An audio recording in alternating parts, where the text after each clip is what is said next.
Good morning. Good morning. I was tuned for a rainy afternoon. I think it's a little rainy today. It might rain this afternoon, actually. Yeah, felt kind of appropriate. Another Quindel Val special.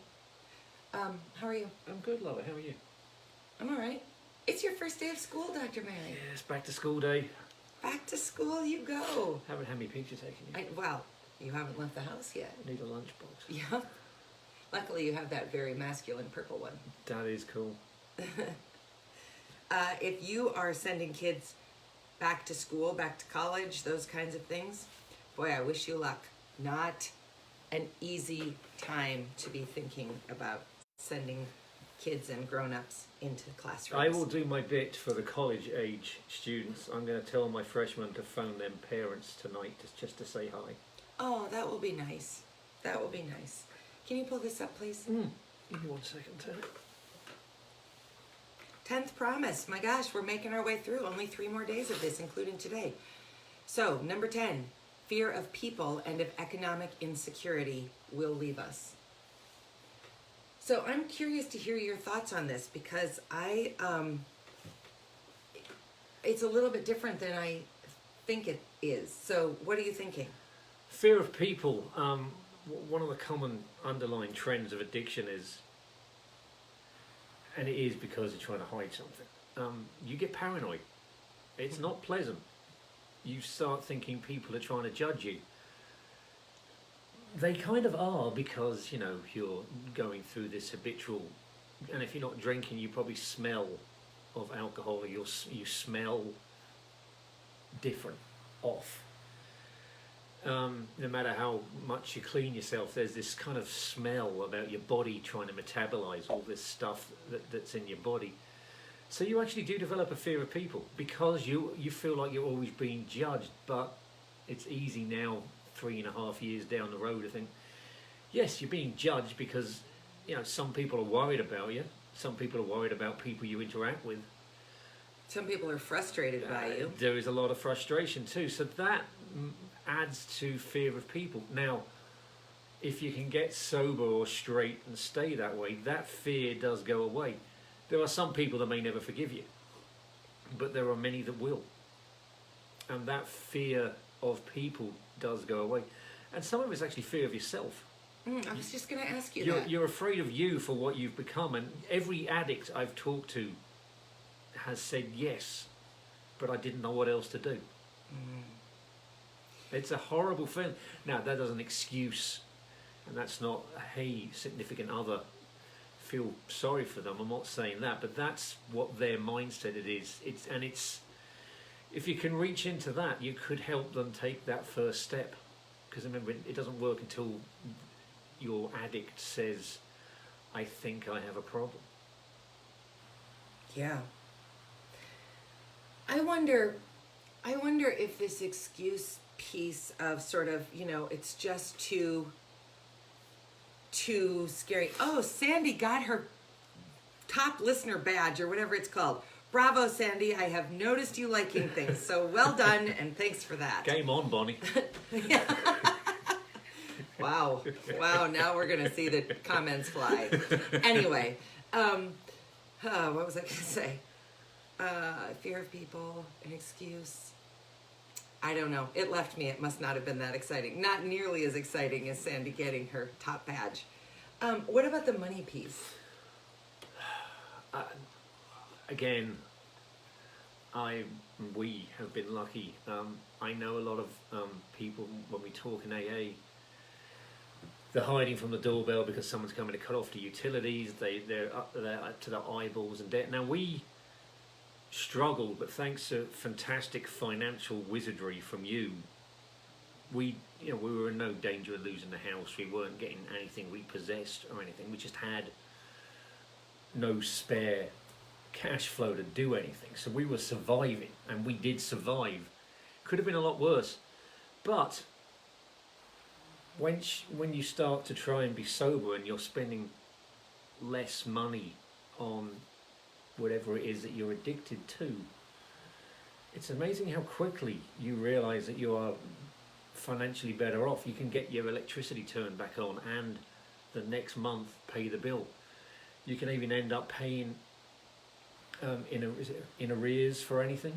So you know your water gets put back on. You might even make your rent checks, and you don't have your landlord banging on the door forcing you with eviction, because that's what happens to people who end up in the street. They lose absolutely everything. When you start the process of recovering from your disease, those things go away, and it helps. It just helps you feel better about yourself. You can afford to have a roof over your head. The simple things like not fearing a bill ending up in your mailbox, all of that goes away. Sometimes I hear you talk about aspects of this, and I am struck again with how fortunate we were. As crummy and as bad as it was, I certainly never worried we were going to lose our house. I mean, again, in part because you stayed employed the whole time. Had you lost your job, we would have been in a very different situation. For those who lose their job, what do?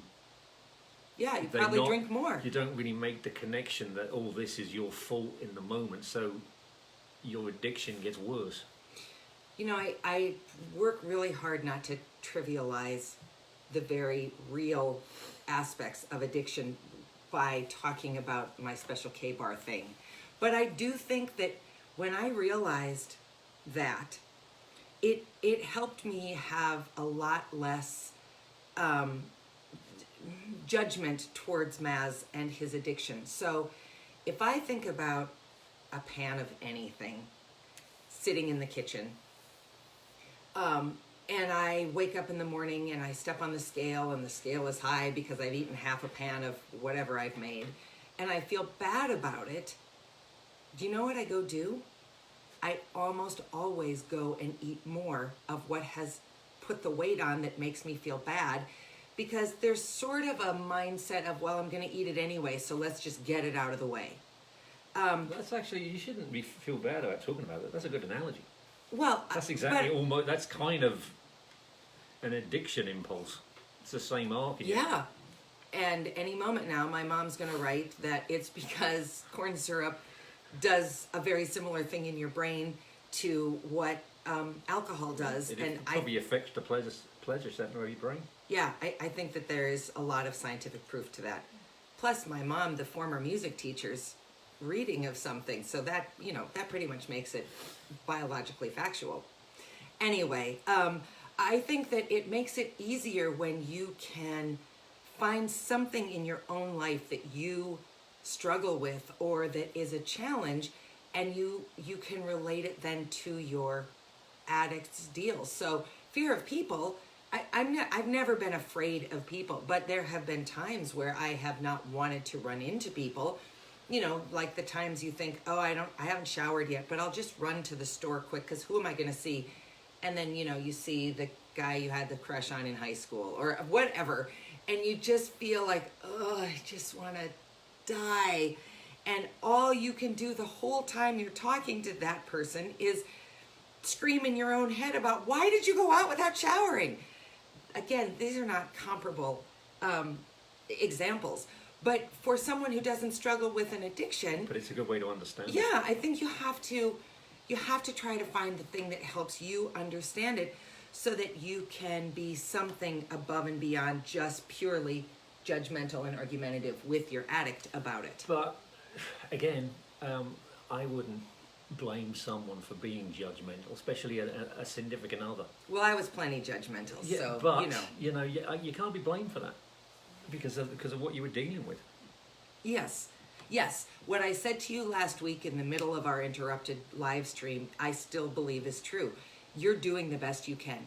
I think I woke up every day and resolved to be more patient and stayed as patient as I could, as long as I could, before it fell apart again. And I think, tell me if this is true, did you wake up in those mornings and think, all right, I'm not going to start the day with a whiskey? Every day and every night. Yeah. I mean, there's always, and it's true, it's that adage I heard, even Craig Ferguson, you know, the late night host. Everyone knows that, the big Scottish guy. He's a recovering alcoholic, and he's written a book about it, and doesn't hide from it. He's actually kind of proud of it, as I kind of am too, because I'm a recovering Stop alcoholic. qualifying. You should be proud of it. He came out with the statement I once told Data. You know, when you're an alcoholic, one drink is, one drink's too many. The next 10 aren't enough. Yeah.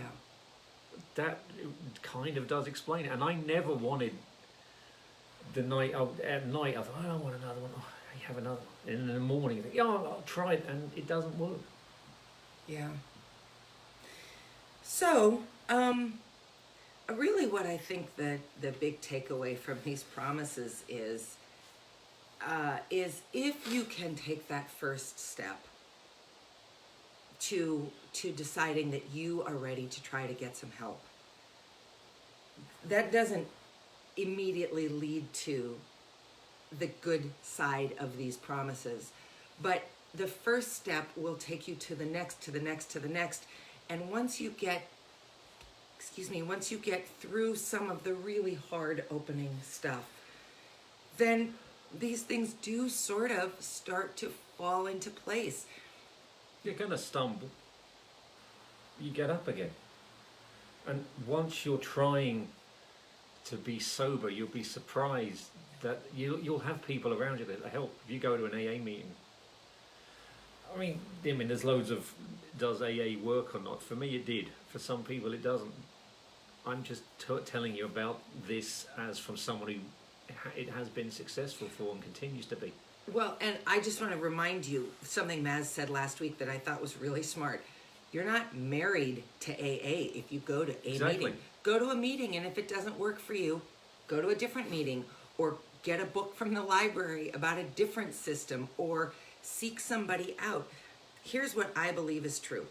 I believe there would not be an addict on the planet who, if somebody reached out to that person and said, Bob, I think I have a problem, who would say, well, I'm too busy to help you. I don't believe that that's what would happen. In fact, it's been astonishing the number of addicts in various forms of recovery who've reached out to us because of this, to both support us, to tell us about their story, to offer to come on the show, all these kinds of things. So, it's an incredible fraternity, sorority of people who want other people to be successful. Your success is not diminished by helping someone else find success. That actually helps my own success. Yeah. So take the first step, even if you don't want to. What I would have said to you had I known you were an alcoholic is, I know you don't want to take the first step. At least that's what you would have told me. But just take it. Just take it. And, there are open meetings that a spouse could go to. You try a meeting, you don't have to think, I'm going to stop drinking. Yeah. Yeah, you don't have to stop drinking to go. See how it fits you. Yeah. And if the first one's awful, in Fargo Moorhead alone, there has to be about 100 AA meetings a week. Different locations, different formats, different sets of people. There's professional ones. There's if you have a spiritual belief, there's ones that address that aspect of your life as well. So yeah, it's interesting. AA is really founded on a pretty solid Christian foundation, but that doesn't really work for Maz, and so he has found ways to be in meetings that don't demand that your higher power be the guy with the white hair and the flowing beard. And as some of the people in my AA group, they're not Christian. They don't follow the Christian God belief. They follow other belief systems. So your higher power is what helps you. It's not the Christian God. Even though, the book was written in the 30s, so it does imply that. But it's also, no, it states it. It doesn't well, imply it. It's pretty clear. It's also quite sexist too, and maybe we'll talk about that one day. Yeah. But if you had the chapter that's actually for women, it's basically entitled "Women Helping Out Your Man." If you take the pronouns out and just read the advice in it, it's still fantastic. Yeah.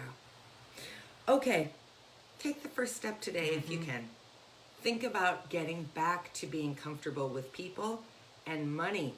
You have no idea what a blessing it is to not struggle with money if it's something that is tied up with your addiction. I promise you, it's better when you're not dealing with Last thought for the day, because we're running out of time, but remember, money is the biggest cause of divorce, whether or not you're suffering from addiction at all. It's a struggle. Yeah. If you feel like you can't afford stuff, I mean, it's the culture we made, but it's a big struggle. If you can get that part taken care of, most other things will fall into place. Yeah. It's one less thing to be stressed about. It's true. All right. Have a super Monday. Happy back to school if you are at the universities, and we'll see you tomorrow at 8:30. Take care. Bye.